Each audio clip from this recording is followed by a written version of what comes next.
Hello and welcome to episode number 341, I believe, of the TEW 2020 Challenge Run. Tonight is going to be Friday Night SmackDown for week 4 of February 2023, the first SmackDown following No Way Out. And what a show that was. A lot of stuff set up for WrestleMania, a lot of big moments heading into tonight's show. But last week we did announce 2 matches for tonight. That will be The Miz once again going one-on-one with Daniel Bryan, and it will be Dakota Kai and Utami Hayashishita one-on-one for what Adam Pearce called a special WrestleMania reward. But then also, coming out of No Way Out, we had 2 new segments announced. The first being a contract signing for the now official WWE Championship match at WrestleMania after Cody Rhodes was victorious in that tag team main event. He will get his shot at Seth Rollins at WrestleMania. The other is we will hear, for the first time in 8 months, from Io Shirai after her return and her actions at No Way Out. Without any further ado, though, let's jump straight into this very eventful SmackDown show. A lot of stuff happened at No Way Out, so I had a hard time picking exactly what I was going to open the show with. But I went for Kevin Owens and Sami Zayn. Well, Kevin Owens comes out. And he goes, look, I don't want to waste too much of your time here. We've got a lot of things to get to tonight. I just wanted to pop up and say that No Way Out didn't go the way I wanted it to. I was supposed to finally get my hands one-on-one on Adam Cole and finally shut his mouth up for good, but there he was. And the rest of his damn Paragon putting me down. And then after the match, they continued to attack me until I was saved by, of all people, Sami Zayn. Now I know everyone knows the history between Sami and I, so seeing Sami, of all people, come to my aid shocked me. It shocked all of you. And I just want to call Sami out here right now and ask, why? Why did you decide that I was worth saving, I was worth your time? And out comes Sami. And he just looks at Kev. He goes, Kevin, the last year or so of my career has been very all over the place. You see, I spent time that I didn't want to spend being told bad things by bad people. Okay? And then when I was in that group, I made it my vow to do what was right. And I've stuck by that vow for as long as I'm sure I've been away for a while, but I was sat at home and I was still ready to come back and do what was right. And Kevin, seeing Adam Cole and the Paragon go about getting to the top of WWE the way they're doing it, sitting back and doing nothing about that wasn't right. So, you asked your question, Kevin, why did I come to help you? I didn't. Because you hurt me, man. You broke me. And seeing you get attacked wasn't the trigger that made me come out there. I just had to do what was right. Even if sometimes it's at the expense of people who don't deserve it. And Sami just puts the mic down and he walks out. And Kev, for the first time in his life, just has nothing to say. Because, yeah, Sami's right at the end of the day, because the entire Kevin Owens character in real life as well is he remembers everything, he's very meta in a sense. So playing up the the history and him going, oh, obviously, why would you not love me? We're best friends, Sami. That wouldn't be right. So obviously, Kev should remember, yeah, I was horrible to this man, and he had no right to come and help me, etc. and stuff like that. But Sami did do what was right. He stood up for himself and his morals, but it just so happened to come at the expense of helping someone who probably didn't deserve it. Speaking of people who don't deserve anything, Kayla Braxton is backstage with Bayley and Cora Jade. She's like one of my guests at this time, still the SmackDown Women's Champion, and still the Women's Liberty Champion. From Damage Control, Bayley and Cora Jade. And the Bayley boxing goes, Kayla, say it with a little bit more emphasis, you know, you're paid to interview around here, and that's not a very interviewee tone. Okay? I want to hear a bit more bass in your voice, okay? Come on, say it. And still, SmackDown Women's Champion, Bayley. Anyway, so, I'm sure you all saw No Way Out. All the people who thought Kyrie had friends. that didn't turn out so well for her, but tonight's not about Kyrie, it's not about anyone else other than me, okay? And little Candice, you know, finally gets her shot at me at WrestleMania.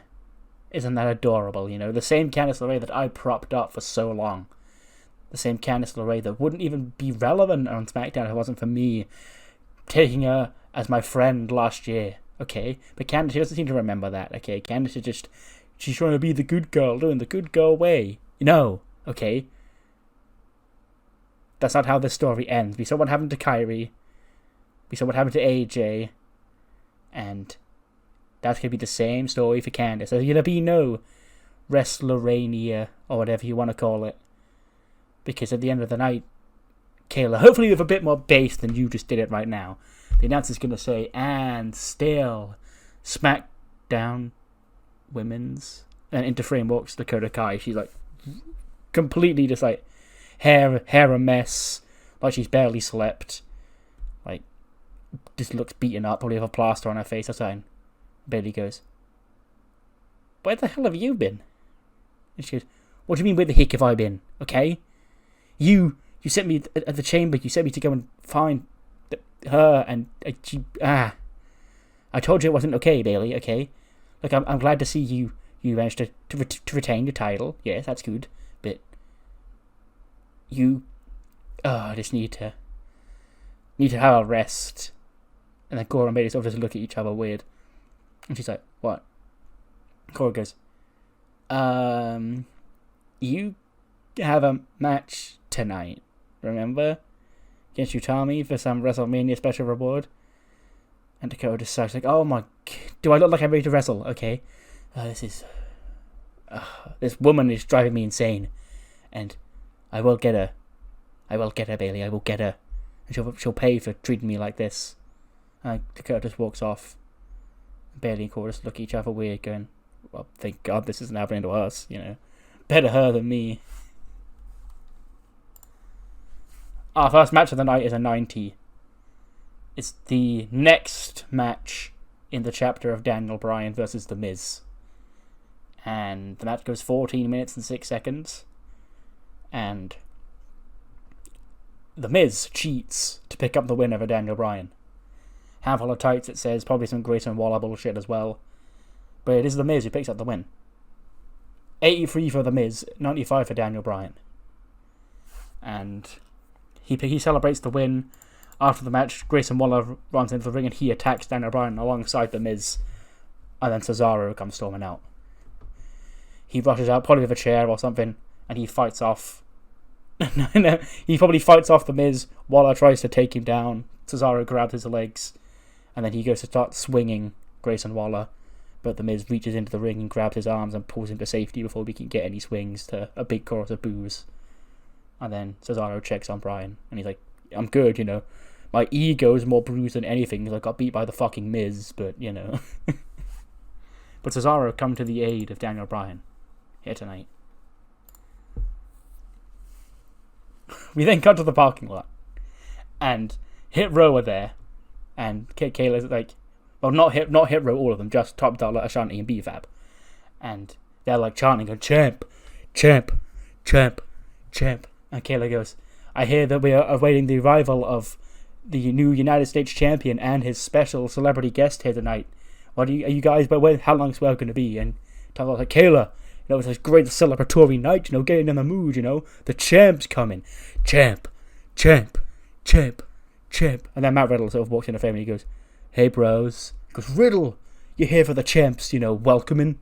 And he goes, you know, about Swerve, bro, like, we all saw No Way Out, bro. Like, are we all cool with, like, what Swerve did and, like, how Swerve became champion? And then all of a sudden the chanting of champ just stops. And they would just sort of look at Riddle. And then Tozawa goes, I mean, you gotta do what you gotta do, you know. Whether I agree with what Swerve did and the shortcuts that Swerve took to get that title, the important fact is, Riddle, we have it. Hit Bro has the United States Championship. And then I don't know what kind of car it would be. Probably just a big, like, the windows are tinted out, like, big black, like, SUV or whatever. And then out steps Swerve with the US title. And behind him out steps Rick Ross. Because it's Swerve. I have Swerve, so therefore I have the excuse to bring in Rick Ross for a segment. And Swerve goes, hey, it's your boy Rick Ross and the new US champ Swerve, baby. And we can have that celebration later on tonight. The championship cipher. And my boys here. And Rick, we're all going to be on part of that, Kayla, huh? See you out there tonight, babes. And then they all walk off. Riddle sort of lingers behind for a little bit, and then he follows on his scooter. But we keep the camera on Kayla. And she's like, well, there you have it. And then behind Kayla, we see another car pull up, but she keeps talking about Hit Row. And she's like, well, you have it later on tonight. The new US champion, Swerve Scott, hosting a championship cipher celebration. Can I help you? And someone we've never heard of just walks past Kayla. And she's like, wait, who are you? She just turns to Kayla. She's like, isn't that the question of the day? And then walks off.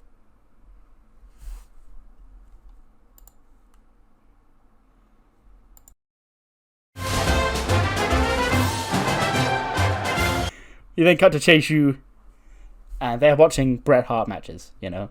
They went to the dungeon, they picked up the sharpshooter, but now they've got to properly practice the art of wrestling like Bret Hart, I guess. And then Andre Chase has to put on one final clip.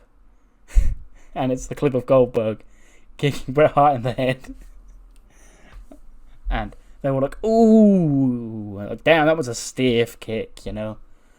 So, and then Mr. Chase goes, well, our esteemed co-teacher, Mr. Bret Hart, taught us a lot of valuable lessons on Sunday night. How to use the sharpshooter executing the greatest submission hold in the history of professional wrestling. And let's not forget the most important rule, which was stay away from Bill Goldberg. Now, Chase U, you know, Fia, she came up short and that's about to win his title quest, but that's fine. We bounce back. I hear there's a women's tag team championship battle royal on Heat. And Thea and Haley, you can win that match if they get the chance to go to WrestleMania and wrestle for the tag team championships and put Chase U on the grand stage. And then feels like, oh, I'm so excited, Mr. Chase, like, it's going to be so great. Like, I know me and Bayley, that Bayley match didn't really go the way I wanted it to, but I think I've learned so much since then when I went to Brett and went to the dungeon, and, like, the sharpshooter, I know I can't eliminate people from a battle royal, but the sharpshooter, basically, it'd be so fun, Mr. Chase, I can't wait, I'm going to be, ah! And Chase goes, okay, well, you do you. As for the rest of us, I'm sure you're all aware of a WrestleMania tradition. We honor another one of the greatest legends in WWE history, and the great WWE Hall of Famer, first ever WWE Hall of Famer, Andre the Giant himself.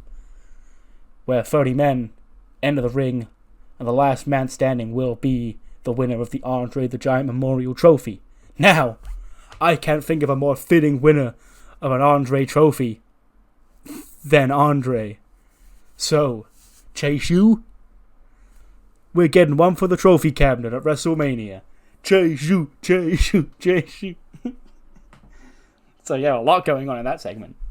First of all, we're scouting Bill Goldberg. Because a lot of you seem to think that Chase U versus Goldberg should happen because I did one random throw-off segment. So I'll humour you. Maybe it will, maybe it won't. Who knows where this is going. But more importantly, the Andre the Giant Memorial Battle Royal is back. And our first confirmed participant is Mr. Andre Chase himself. 73 rated match. We had Nebo versus Woods last week. We had Buster versus Big E at the pay-per-view. And so, to round that off, we may as well do Rufus versus Kofi here tonight. And Rufus does beat Kofi Kingston in 10:38 with a Stonebreaker. Rufus gets a 56, 74 for Kofi Kingston. And that's now 3 out of 3 wins. Like, the Revolution have had 3 singles matches against the New Day. and they've won them all. So that's pretty decisive, if I do say so myself. We then see Candice LeRae and Johnny Gargano, and he says, Candice, Chamber is behind us. Bayley, we may not like Bayley, we may not see the way that Bayley retained that championship, but here's the thing. You've been waiting for so long to get your revenge on her, and now there's no one stopping you. There's nobody in your way. The next time Bayley defends that championship will be against you at WrestleMania. Candice WrestleRania is underway, and once that day comes here in Tampa, I have faith in you to beat Bayley, dethrone her, and take the SmackDown Women's Championship. And then Roxy Perez walks in, and she goes, "Hey, have you got a minute?" And Candice's like, "Sure, what's up?" It's like, "Well, I know last week I made my debut here on SmackDown in that tag team with AJ. I got my singles debut here tonight. It's just, I'll talk to you about Damage Control and those, because I know you've been beefing with them for a long time, and you've got Bayley at WrestleMania, me and Cora, we have a lot of history, and I'm just wondering, if you needed help to take them down. You're also somebody that I looked up to breaking into this business, and it'd be my honor to help you fight off these enemies." And Candice just goes, "Roxy, of course I'll have your help by your side, but listen to me. You don't need to tie yourself down to being, the other girl who helps me fight off Damage Control. I can take Bayley down all by myself. And Dakota, she seems to have, a lot on her plate right now." Then you spoke about Cora. You said you and Cora have a lot of history. And Cora, she sort of, needs to be taken down a peg or two. I can't think of a better person to do that than you, Roxy. You know Cora better than anyone. You know that the real Cora Jade could still be alive in there somewhere. And if it takes taking that Liberty Championship off her, then that may be what you've got to do. Roxy just smiles. She's like, "You know what? Thanks, Candice. I'm glad we had this conversation." And then she's like, "No problem. Good luck in your match tonight." We then head to the ring, and it's the Hit Bro. Well, I say Hit Bro. Riddle's not out there, but I guess the group is just called Hit Bro right now. The entirety of Hit Row and Rick Ross. I'm not going to perform the cipher. Sorry to break your hearts.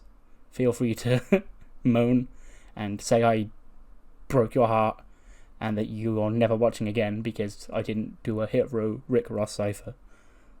But they do perform it. And then Swerve, he continues talking after the show. He goes, "And there you have it, bro. That's what we call a championship cipher here in this business. Okay? Hit Row, Rick Ross, the greatest in the game right now. And I got the gold to prove it, baby, because No Way Out, Warden didn't know what hit him.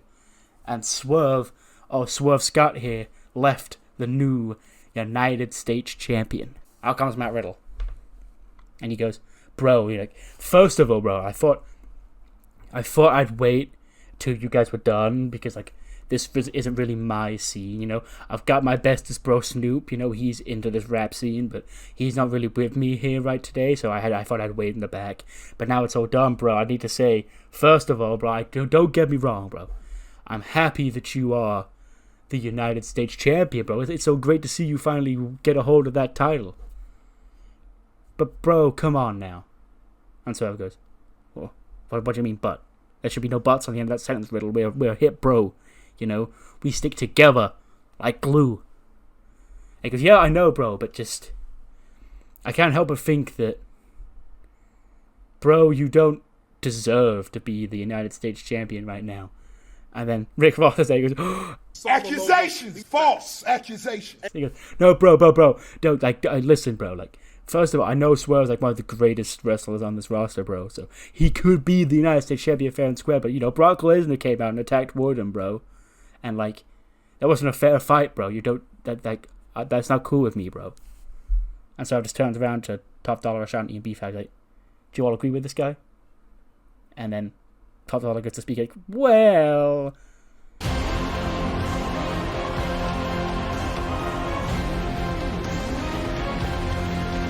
And then Warden comes out.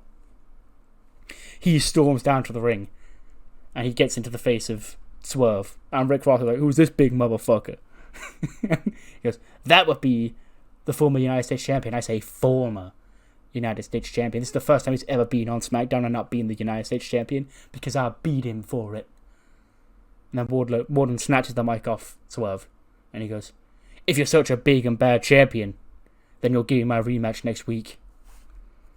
And then Swerve goes, well, allow me to think about that first. Dollar? And he goes, yes, Swerve. What's harder? And he goes, get him. And he just points at Warden. And Top Dollar looks at Warden. He looks back at Swerve all confused. Like, you want me to get him? He goes, that's right. Did I stutter? You know, Hit Bro, we stick together like glue, you know? That's what I said. Now get him. And Top Dollar sort of turns to Warden, gets in Warden's face. And he punches Warden. Well, Warden just takes it and he decks Top Dollar. And then before he can get anyone else, the rest of Hit Bro run out. Apart from probably Rick Ross. He'd probably grab Rick Ross by like the collar of his jacket or whatever. And he'd go, you get your grubby hands off me. Or whatever else Rick Ross would say in that situation. But then Swerve can like pull him to safety.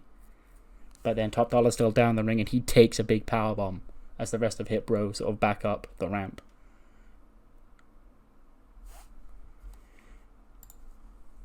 We then see the New Day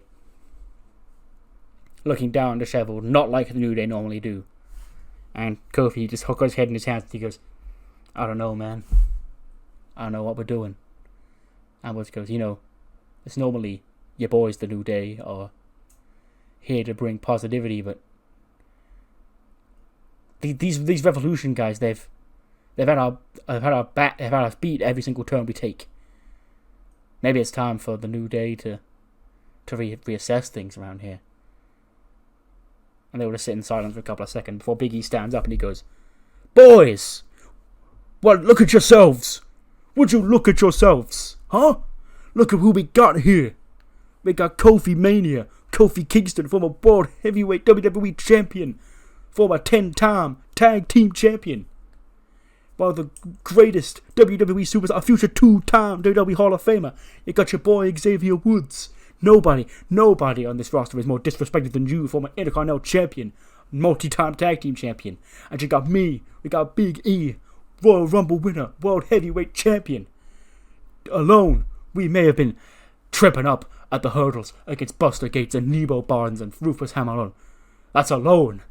But together, we've been together for 8.5 years, and we ain't about to slow down now, because together we're the New Day, and we're the greatest trio in the history of WWE, the best there will ever be. So those Revolution boys, they may have got one over on us individually, but together, united as a brotherhood, ain't nobody tearing us down. A nice motivational speech from Big E in a down period of the New Day right now. Oh, 79. Roxy Perez faces Alba Fire in her SmackDown singles debut. She beats Pop Rocks 10 minutes. She gets a 50 and 80 for Alba Fire. And yeah, nice win for Roxy in a 79 rated match. I'll take that. That's a lot better than I thought it was going to be. Then after the match, Roxanne takes a mic. And she goes, so, Cora, you won. Congratulations, you know.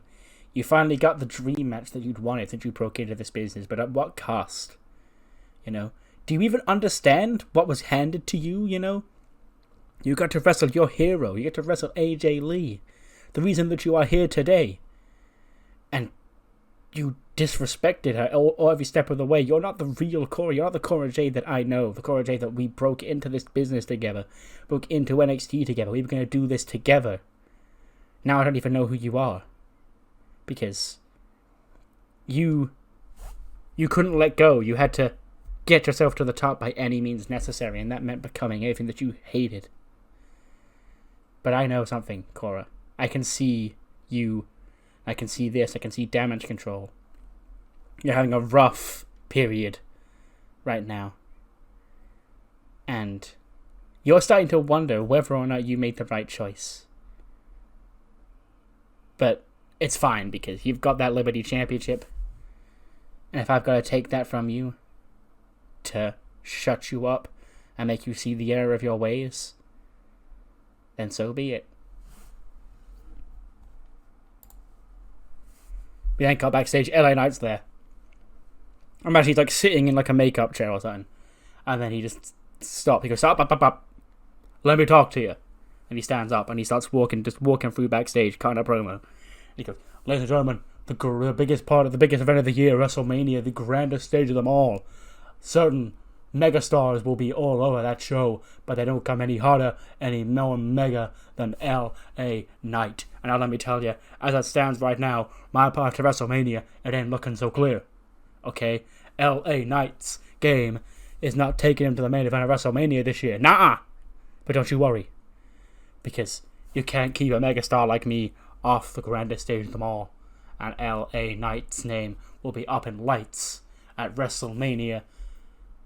And then Carmelo Hayes walks in the frame and he goes, you! Ain't no one worried about you. No one worried about your road to WrestleMania. LA, there's only one person who's going to be hardest to watch on this road to WrestleMania. It ain't LA Knight. It's me. It's Mello. It's him. Okay? So I count them. 1, 2, 3, 4, 5, 6, 7, 8, 9, 10, 11.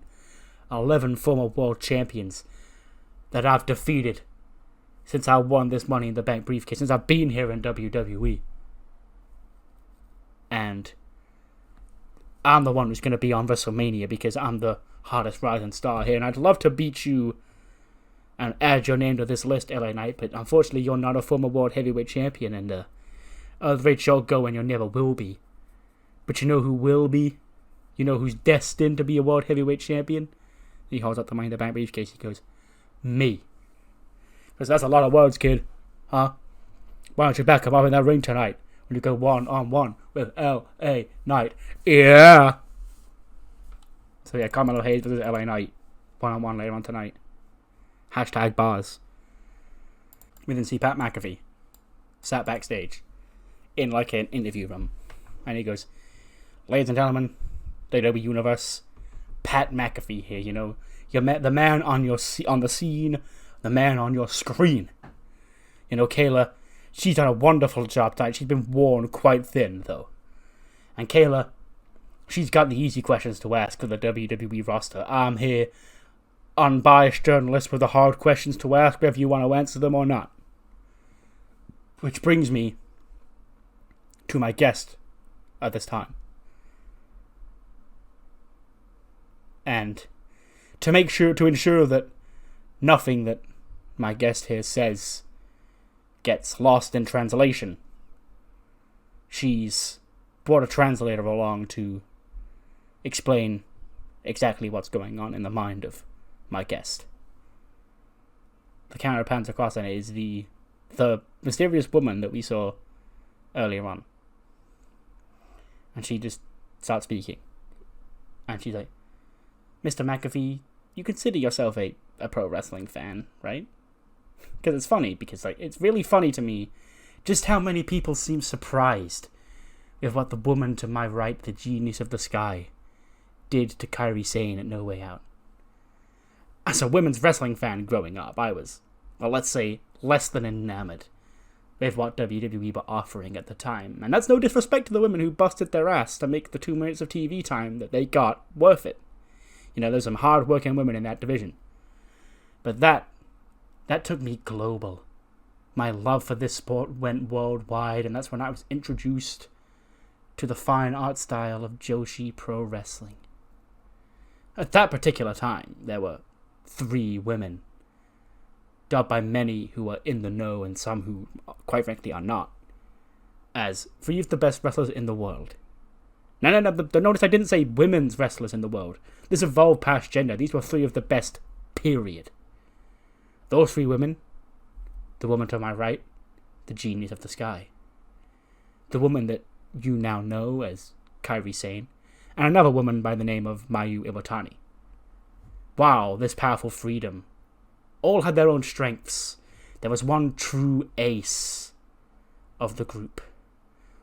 One true best in the world. Rossi Ogawa's golden goose, so to speak, and that was this woman to my right, the genius of the sky. See, Pat McAfee, the woman to my right, is the first ever Stardom Grand Slam champion, of which there have only been 2. She used that ability to elevate the entire brand, as well as hand-picked associates, which includes many names that you will now recognize, such as the woman now known as Piper Niven, NXT's Blair Davenport, hell, I think even Florence for a brief period of time, technically, and giving her blessing to names like Utami Hayashishita. Listen here, Pat. You want to hear a little secret? A little secret that Kairi Sane and WWE don't want you to know? WWE history tells us that Kairi Sane was this international superstar. The WWE wanted Kairi alone, to carry the brand and to spearhead NXT and the Mae Young Classic. But that's a convenient little spin that fate happened to allow WWE to tell. Ha ha ha, no. Here's what really happened. WWE offered contracts to both Kairi Sane and Io that day. But Io couldn't make it. Io had busted her ass so long that her history of injuries led to WWE pulling her contract offer. And that seemed like Io's dream to make it big in the United States was dead. But then Kairi, she got here. And that's why she got all the glitz and the glam and the red carpet and the hype machine going, look at this great new best in the world we've signed. 2 best friends had to break into this foreign land together, their dream. Only for one to be abandoned at the earliest convenience. Now, we fast forward a year, and Io finally did get that contract offer, and Io finally did come to WWE. Because she just that goddamn undeniable that even busting her ass for that extra year and those injuries that still had on her resume weren't enough to stop her. Then Io entered the Mae Young Classic. Io was the best damn women's wrestler to ever plant her feet on a WWE ring mat. And the fans went, eh. The fans went, eh. Kairi won this last year. Let's Io probably won't win it this year. Let's have someone new, different win it. Someone who's not like Kairi. Huh? But it's okay. Because eventually the chips fell exactly where they were needed to fall. And Io channeled her inner Judas to make people take notice of her. You see, this woman here is no stranger to adversity. She was a sidekick to her big sister when she broke into the business. She was the one who was considered that she was never gonna make it. She's got the neck injuries that prevented her from reaching WWE the same time as her best friend. And don't even get me started on that goddamn day in Narita.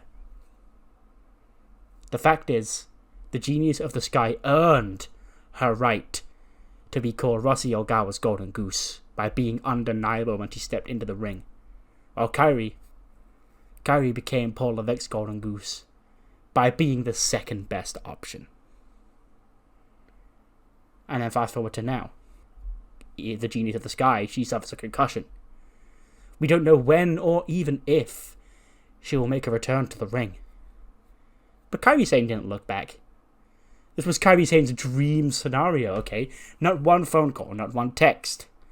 Because Kairi is a narcissist, masquerading as this beloved pirate princess. And once again, injury had prevented Io and Kairi from being together. And once again, Kairi Sane used that for her own selfish gain. Well, no more. Now, the Genius of the Sky is back. And just like 3 years ago, Pat McAfee, she's tired of the disrespect. So the Joshi Judas is once again going to remind you all why she's better than Kairi. Kairi's darkest hour has arrived. The biggest threat to WWE's women's division has returned. And there's no more looking back. It's time to head to the future. To one wrestling world under the Joshi Judas. One women's division ruled by Io, and then Io sort of like puts her hand up and cuts her off. And then Io just leans forward, she goes, "Long live Io Sky." So yeah, I like to change names when they change in real life. So this felt like the perfect time to reset. But very deep backstory. And, you know, whoever this woman is has pitted these two former friends against each other before her own, I don't know, reality. Her own agenda that she's trying to push.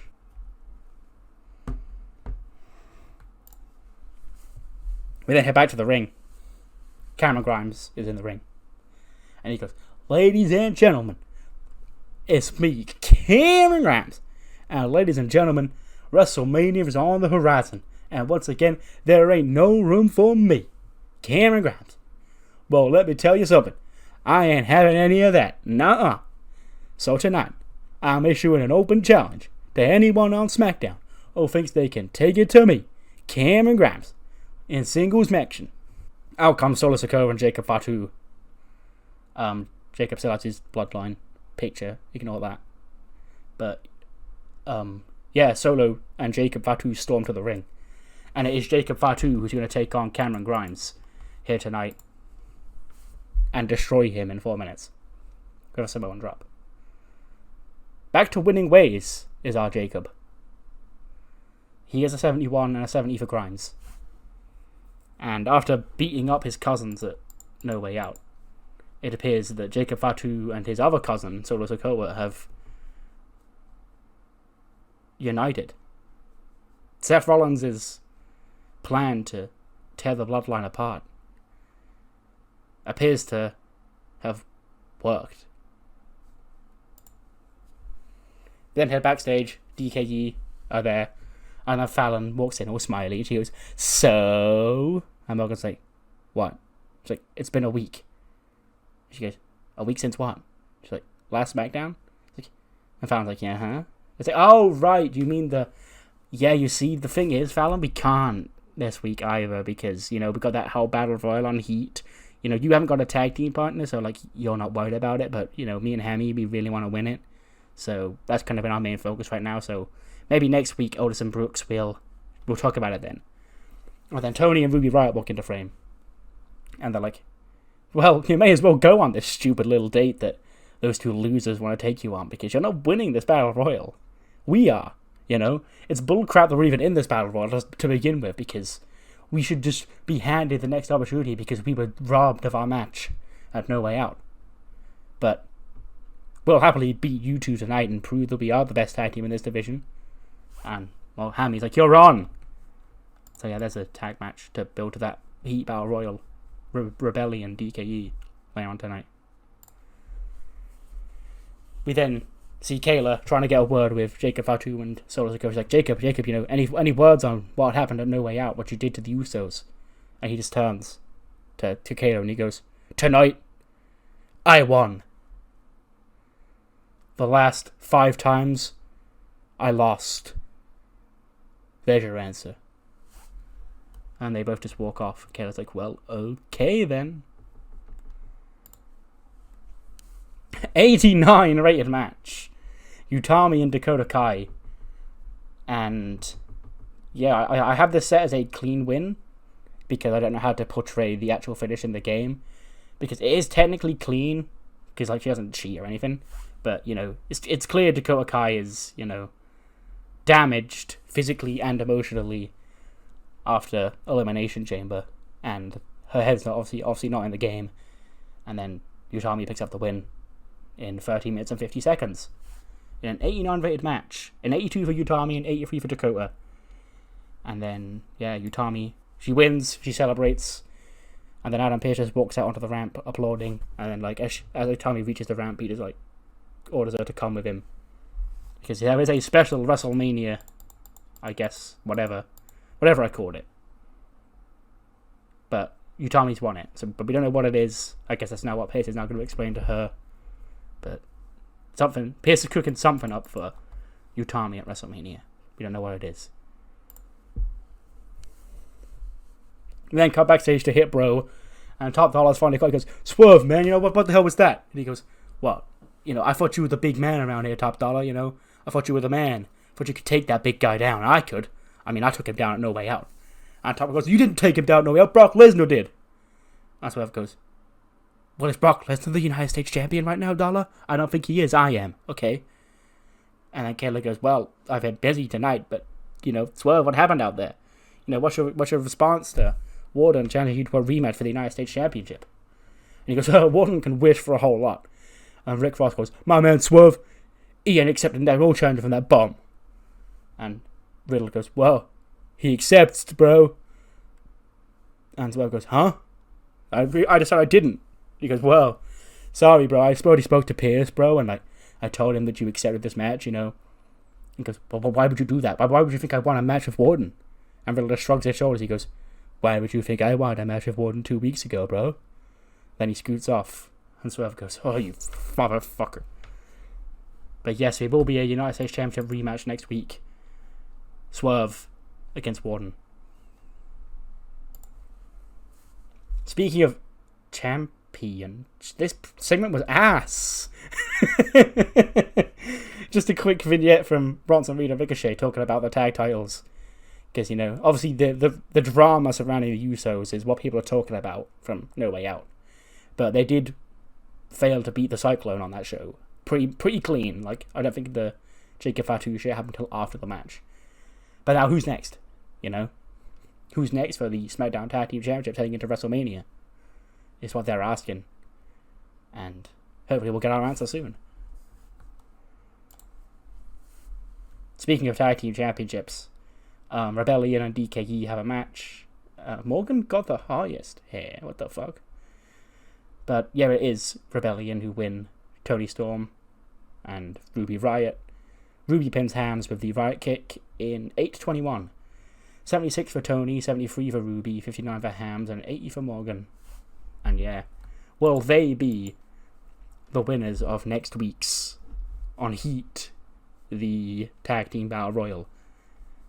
We'll have to wait and see, I guess. We then see Sammy. He's been walking around the building for a long time because he was in the opening segment. And Sammy, he's just sort of leaving, I guess. When Adam Cole walks up, arms spread wide. I believe I've used the analogy of him saying "rev up those fryers" before, but we'll use it again. That's how he walks in. He's like, Sammy, good to see you, my old friend. And he goes, what do you want, Adam? He goes, so, moral justice and doing what's right, Sammy. I don't think helping Kevin Owens is right. Kevin Owens is a scumbag, He deserves everything that's been coming to him these last few weeks. He betrayed you many, many times. He betrayed me. He betrayed Jericho. He betrayed a lot of other people in the past. He needs to sit down and take what's coming to him, and we're going to deliver that to him. I just hope that you can understand that we're doing what's right. And that you don't get involved trying to save someone who doesn't even care for you. Because getting involved in business that doesn't concern you, Sammy, that doesn't sound like the right thing to do. And it would be a shame if you were collateral damage. And by us doing what we think is right and what is right, by taking down the biggest scumbag in the history of WWE, you got in the firing line and accidentally fell too. And then Paragon just sort of walk off, and Sammy just sort of sits there pondering his thoughts.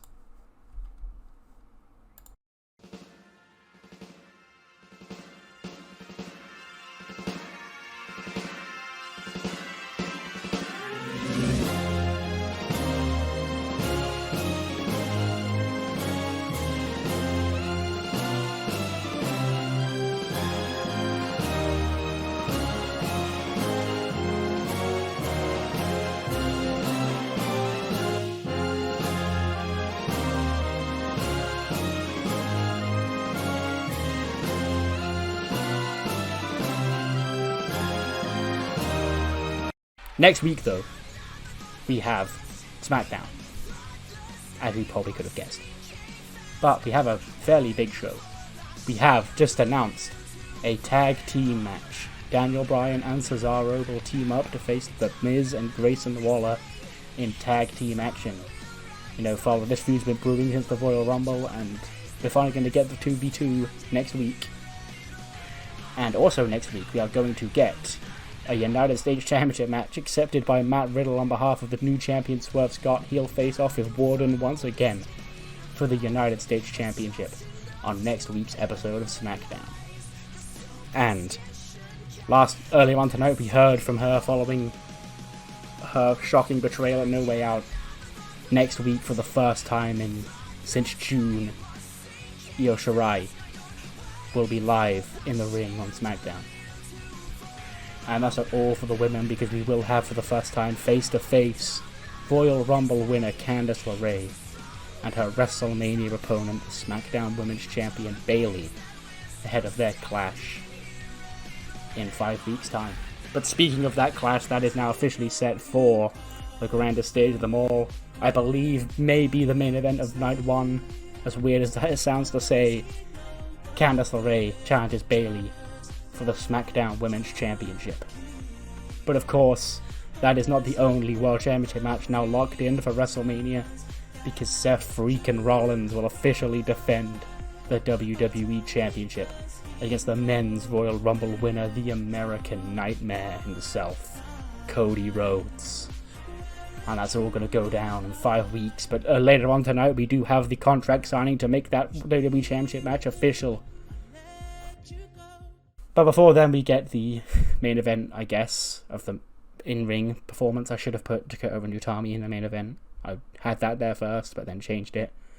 But it's Carmelo Hayes beating LA Knight with nothing but net in 16:44. 92 for Carmelo Hayes, and a 79 for LA Knight. Yeah. But yeah, that's the main event match of the night. But then as Melo celebrates, we then cut to the parking lot. And up in his Fiat 500. The champ is here, baby. The champ is here, baby. Now, Cody, you think you got away with that a No Way Out, but don't worry. I'm going to give you everything. I'm going to give you a piece of my mind in that ring for this contract signing. Now. And then we cut to like an ad break. And then we come back and Adam Pearce is in the ring. And, ladies and gentlemen, after his victory in that tag team match at No Way Out, it is official. Cody Rhodes will challenge Seth freaking Rollins for the WWE Championship at WrestleMania 39. Now we're here today to sign the contract for the WWE Championship match at WrestleMania 39. Now let me please first welcome the 2023 Royal Rumble winner, the American Nightmare, Cody Rhodes. Wrestling has more than one royal family.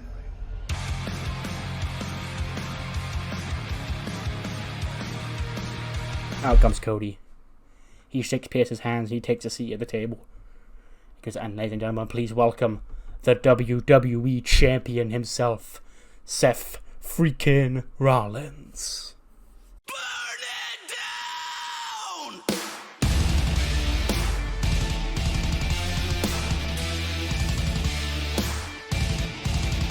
And then Seth, he goes to the table. Actually, he sits in the chair, probably puts his feet on the table because he's an obnoxious dickhead, and then puts the belt on the table. And he goes, ladies and gentlemen, this is the official contract signing for the WWE Championship at WrestleMania 39. We start with Cody. And Cody takes the pen, and he just clicks the pen right away, and he just signs the contract. Now he just tosses the pen at Seth, and then pushes the contract towards him, and then probably knocks his feet off the table as well. And he goes, oh, feisty one we got here. He goes, Cody, before I sign this, I would just want to say one thing. You're welcome. You're welcome for me having the good grace to allow you to even continue that match at No Way Out, because I took your brother out. He couldn't make it. That should have been it. The match should have not even taken place at that point. But you kept fighting. You kept fighting Solo and I guess it's because you're still a bit angry about what we did to your wife and what we did to your brother, and how for the second time a bloodline, an empire has fallen at my hands. Now Seth, I'm not Seth, sorry, that's me, I'm Seth. Cody. You know, we shouldn't even be here right now, should we? You know, it didn't have to be this way. Me and you could have been friends. We could have been partners. But you decided to step out of line and step in front of me and take that SummerSlam Championship match that was supposed to be mine. Huh? Because you've got some little prophecy. You've got some destiny, some story that you need to finish. Oh, well, I've got dreams too. I had my dream. And you stepped in front of yours. Why is your dream more important than mine, Cody, huh? Well, no matter. Because I went on to achieve my dream, Cody. Which is where me and you, we're no longer alike. Because at WrestleMania, your dream, quite aptly, becomes a nightmare. When I put you down, just like we put your wife down, we put your brother down, and you fail Daddy once again. And then Seth signs the contract and he gives it to Pierce. And then Cody, Pierce, I imagine, just leaves the ring straight away and like starts walking up the ramp. And Cody, he stands up and he goes, well, you know, the contract's officially signed, huh? Seth, now you listen to me. This whole thing, the reason I'm back here is not just for me, it's for my dad, my brother, my family, everyone who's ever believed in me. Now you're right, we shouldn't be standing here right now, because I should have already been the WWE champion. But you let jealousy get in the way. You couldn't handle that somebody else might have beaten Roman Reigns, and you couldn't handle that, so you ruined it all for me. And you made an enemy for life out of me, Seth Rollins. I had a hell of a lot of respect to you. Coming back, you were one of the people I wanted to wrestle the most. Hell, that King of the Ring final, I had all the respect in the world for you that night. But this is different. At WrestleMania, this is not just about me completing my story. This is about me ending yours. And then Adam Pearce goes, whoa, ladies and gentlemen. There you have it. We have signed the contract for WrestleMania. Cody Rhodes has signed the WrestleMania contract. Seth Rollins has signed the WrestleMania contract. They will be in the WWE Championship match at WrestleMania. But...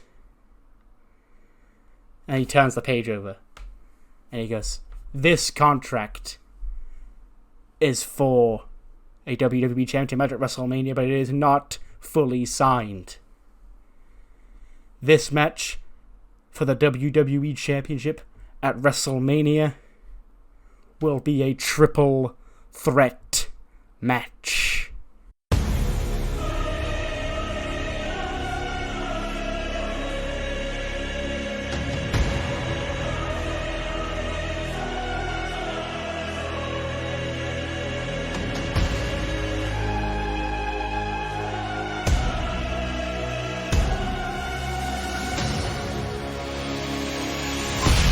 Out comes Roman Reigns. Shit-eating grin on his face. Both Seth and Cody sort of just like stood in the ring, like staring at him, like flabbergasted. And then Roman just grabs the pen off Pierce. He just stares at Roman and Cody, Seth and Cody in the ring, just smiling all the time. Clicks the pen down, signs his name on the page. Got ourselves a triple threat, baby. Seth Rollins will defend the WWE Championship against not only the American Nightmare Cody Rhodes, but also Roman Reigns in a triple threat match. 89 rated show. I'll take it, you know. Could have been better if I'd have put Utami and Dakota in the main event, but what can you do? We move. But yeah, we move on to the upcoming episode of Velocity. And I'm not sure the importance, because, you know, most of the Cruiserweight title stuff happened on Raw this week. But, you know, maybe we'll find out what's next for the Trios champions. Velocity kicks off with the Beast Business in the ring. And it's just Anthony D, Sean Daivari, and Archer Wakefield, because Arya Daivari is injured. And Dominic, well, I guess he big leagues Velocity now. He goes, ladies and gentlemen, my name is Anthony Nese, and I'm sure you just noticed there are just 3 of us here tonight, but don't worry, don't stress. The numbers may be down, but business is popping off better than ever. Dominic Mysterio, he laid the law down on his damn dad on Raw this week. And Ari, he's been hurt, and he'll be back in a couple of months, but with that becomes opportunity, because we are still yet to crown the number 1 contenders for the Trios Championships. And well, you're looking at the best damn choice, RJ. Come on, listen up back there. It's going to be the Nese business, taking more gold back to business. It's going to be Anthony Nese, Sean Navari, and Archer Wakefield. And then out come their opponents, which are Evan Bourne and Terminal Velocity. And that Trios match gets a 67. And Evan Bourne and Terminal Velocity, Ty and Toby Marley, defeat the Nese business. Evan Bourne pins Anthony Nese, he goes airborne, I guess. Toby Marley, which is Darius, gets a 50, 61 for Ty Marley, 65 for Evan Bourne, 52 for Sean Daivari, 71 for Anthony Nese, and 53 for Archer Wakefield. But a nice trios win here for this trio, Evan Bourne and Terminal Velocity. We then get, coming off their backstage interaction last week, Zachary Ben-Shahar defeats Super Crazy. He pins him with the Champagne Super Knee Bar in 9:35. 70 for Zachary Ben-Shahar, 40 for Super Crazy. Wanted to give him a nice win because he got beat by the Blue Collar Boys on Valentine's Day. And he just takes a lot of losses, really, because he's that kind of character. But he is still one of the better performers on Velocity, so I've got to give him a couple of wins here and there. The main event gets an 81, which sees the Legado de la Sombra, Andrade, Cruz del Toro, and Joaquin Wilde beating Wes Lee, Tristan Ellison, and Leslie Young of MSK in a trios match. Andrade beats Tristan with a hammerlock DDT. 94 for Andrade, 79 for Cruz, 69 for Joaquin, 82 for Wes, 66 for Tristan, and a 65 for Leslie. And then the show ends with Zelina Vega on the microphone, and she goes, well, isn't it funny where we are? Cynthia and Metalik and Lindsay and Pistolero, they're the Trios champions right now. A group that wouldn't even exist if it wasn't for Legado, if it wasn't for Andrade and his generosity. So, why don't we want it back? If you want to keep those championships warm for us, then so be it. Because, in my opinion, you're looking at the next Trios champions in this ring right here. Then RJ City comes out and he goes, well, there we have it, Impressive win for Legado de la Sombra. But also, earlier on tonight, Evan Bourne and the Marley brothers got a win. So, next week on Velocity, we will see Terminal Velocity team with Evan Bourne against Legado de la Sombra, with the winning team going on to WrestleMania to face Death from Above for the Cruiserweight Trios Championships. 73 Red Show, apparently we overused Ty and Toby Marley. But so ends this episode of TEW 2020 Andron. And I'll see you next time for Raw, first week of March, which will be the Elimination Chamber television special. See you then.